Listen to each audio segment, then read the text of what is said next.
हमारे घरों में लगे हुए नलकों के ऊपर हार्ड वाटर स्टेन्स रह जाते हैं, चाहे वो किचन के सिंक का नलका हो या वॉश बेसिन के सिंक का नलका हो। रोज़ धुलने के बावजूद ये सख्त दाग नहीं जाते हैं। इनको साफ़ कैसे किया जाए? नलकों के ऊपर से और ख़ास उन जगहों पे से जहाँ पे हम बर्तन धोते हैं। जब हम बर्तन धो के रखते हैं तो पानी जो गिरता है उसके रिसने की वजह से स्लैब के ऊपर सख्त पानी के दाग बन जाते हैं जो इतनी आसानी से नहीं जाते हैं। तो हम अपने घर में कौन सी ऐसी चीज़ें हैं जिनको इस्तेमाल करते हुए इन दागों को कम कर सकते हैं या मुकम्मल तौर पे ख़त्म कर सकते हैं, इसके मुतालिक मैं आज आपको बताऊंगी। तो चलते हैं अपनी मेन वीडियो की तरफ।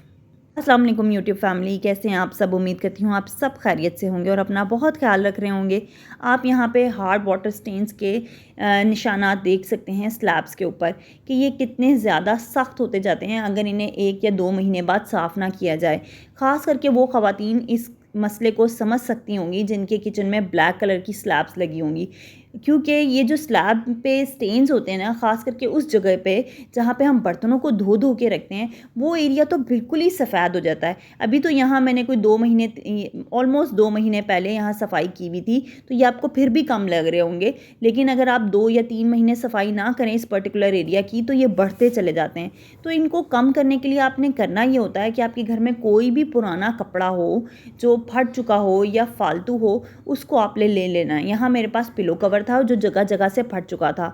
मैं इस पिलो कवर का इस्तेमाल करूँगी, इसे काट के छोटे छोटे पीसेस में कर लूँगी और फिर मैं इसके साथ आगे क्या करूँगी ये मैं आपको बताती हूँ, लेकिन आपने इसे कट करके छोटे छोटे पीसेस में कर लेना है।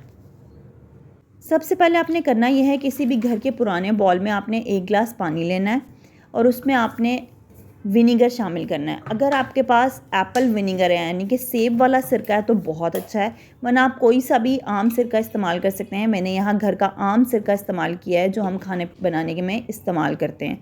वही मैंने हाफ़ ग्लास इसमें शामिल किया और उसके बाद मैं इसमें शामिल करूँगी 3 चम्मच मीठा सोडा। ये हमारे घरों में आम तौर पर मौजूद होता है, अगर नहीं भी होता तो ये आपको किसी भी बाज़ार में आम शॉप से मिल जाता है। आपने 3 चम्मच ये शामिल करने हैं और उसके बाद उसे अच्छे से मिक्स कर लेना है। अगर आपको लगे ये पानी थोड़ा है तो इसमें आप थोड़ा सा और पानी शामिल कर लीजिएगा, क्योंकि इसी पानी के अंदर हमने कपड़ों को डुबो के उस नलके के ऊपर और उस पर्टिकुलर एरिया पे जहाँ पे वो सफ़ेद कलर के स्टेन्स बन जाते हैं उनके ऊपर फैलाना है। इसलिए अगर आपको पानी कम लगे तो आप और शामिल कर लीजिएगा, वरना मेरे ख्याल में ये क्वांटिटी आपके लिए भी इनफ होगी। जो फालतू कपड़ा हमने कट किए थे उसे हम इस पानी में भिगोएंगे ताकि सिरका और बेकिंग सोडा इसमें अच्छे से जज़्ब हो जाए।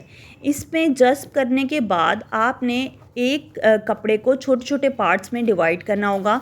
वो इसलिए ज़रूरी होगा कि अगर आप कपड़े को बड़ा ही काटेंगे नहीं, कट नहीं करेंगे, छोटे छोटे पार्ट्स में डिवाइड नहीं करेंगे तो होता यह है कि टैप के ऊपर ना कपड़ा सही से लिपटता नहीं है। इसलिए एक पर्टिकुलर कपड़े को आप छोटे छोटे पार्ट्स में कट कर लीजिएगा ताकि वो नलके को अच्छे से कवर कर सके। और उसके बाद कोई एक पीस बड़ा ही रहने दीजिएगा ताकि वो आप स्लैब पे अच्छे से बिछा सकें। अभी भी मेरी स्लैब का कुछ एरिया रहता है जहाँ पे मैं कपड़ा कट करूँगी और उसे उसी पानी में भिगो के इन पर्टिकुलर एरियाज़ को भी कवर करूँगी। अब आप देख सकते हैं कि मैंने जो एरियाज़ रह गए थे उनको भी कवर कर दिया है। जो पानी मेरे पास बच गया था वो सारा पानी मैंने इस पर्टिकुलर एरिया पे पोर कर दिया था। नलके पे से जो पानी टपक रहा है वो पानी है जो मैंने इस पे पोर किया था, सिरके वाला पानी।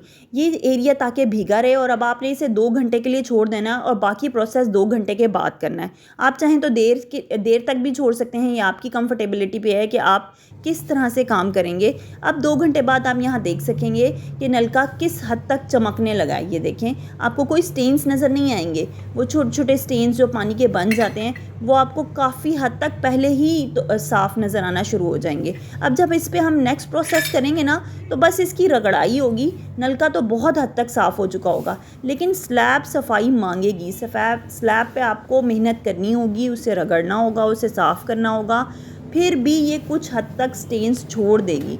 इसलिए स्लैब वाला काम थोड़ा मेहनत तलब होगा। नलका आपका पहले ही प्रोसेस में काफ़ी हद तक साफ़ हो चुका होगा। अब जो हम नेक्स्ट प्रोसेस करेंगे उसमें यहाँ हम डिश लिक्विड सोप का इस्तेमाल करेंगे। ये डिश लिक्विड सोप आप स्लैब पे भी डालें, टैप पे भी डालें। अच्छा, टैप पे तो आपको ज़्यादा मेहनत करने की ज़रूरत पेश ही नहीं आएगी क्योंकि वो ऑलरेडी ही साफ़ हो चुका होगा। लेकिन जो स्लैब होता है ना, उस पे मेहनत करनी पड़ती है, इसलिए यहाँ आप इस्तेमाल करेंगी बर्तन धोने वाली जाली, जिससे आपके वो पर्टिकुलर एरियाज़ जहाँ मैल कुचैल हो वो अच्छे से साफ़ हों, जहाँ स्टेन है वो साफ़ हों। इसके अलावा यहाँ मेरे पास क्लीनेट का ऑल पर्पज़ क्लीनर था, मैं इससे इसकी सफाई करूँगी डिश लिक्विड सोप के बाद। इस ब्रांड का वाटर स्टेनर भी आता है, लिक्विड वाटर स्टेनर, जो हम मिरर पे स्टेन्स रह जाते हैं या हमारी स्लैब्स पे स्टेन्स रह जाते हैं या हमारे फ्लोर पे जो स्टेन्स रह जाते हैं, इस ब्रांड का वो भी आता है। लेकिन वो मेरे पास था नहीं, तो मेरे पास घर में जो चीज़ मौजूद थी मैंने उसी से इसकी सफाई की। अगर आपके पास मौजूद ना हो तो आप शैम्पू यूज़ कर लीजिएगा या सर्फ का इस्तेमाल कर लीजिएगा। और साथ में आपने एक हार्ड ब्रश यूज़ करना है, टूथब्रश का इस्तेमाल यहाँ पे नहीं चलेगा। हार्ड ब्रश, जैसे कि हम जिससे हम कपड़े धोते हैं वो वाला ब्रश, या हार्ड ब्रश कुछ मशीनरीज के साथ आता है। मेरे पास ये हार्ड ब्रश अवेलेबल था। अगर आपके पास ना हो तो आप कपड़े धोने वाले ब्रश से भी यहाँ पे सफाई कर सकते हैं, क्योंकि ये जो स्टेन्स होते हैं स्लैब्स के ऊपर ये इतनी आसानी से नहीं निकलते हैं, इनके ऊपर रगड़ाई करनी पड़ती है। हालांकि टैप वाले स्टेन्स या मिरर वाले स्टेन्स जल्दी साफ़ हो जाते हैं, लेकिन जो स्लैब वाले स्टेन्स होते हैं जहाँ पे हम बर्तन धो के रखते हैं वो इतनी आसानी से साफ़ नहीं होते हैं। बस ये 3 प्रोसेस आपको करने होंगे। सबसे पहले सिरके के पानी का और मीठे सोडे का, उसके बाद आपने प्रोसेस करना होगा डिश लिक्विड सोप का, और तीसरा आपने करना होगा, कोई भी आपके पास घर में सर्फ हो या आपके पास ऑल पर्पस क्लीनर हो या वाटर स्टेनर क्लीनर हो। अगर तो वाटर स्टेनर क्लीनर होगा तो बहुत आसानी हो जाएगी आपके लिए, आपकी स्लैब की चीज़ें भी अच्छे से साफ़ हो जाएंगी।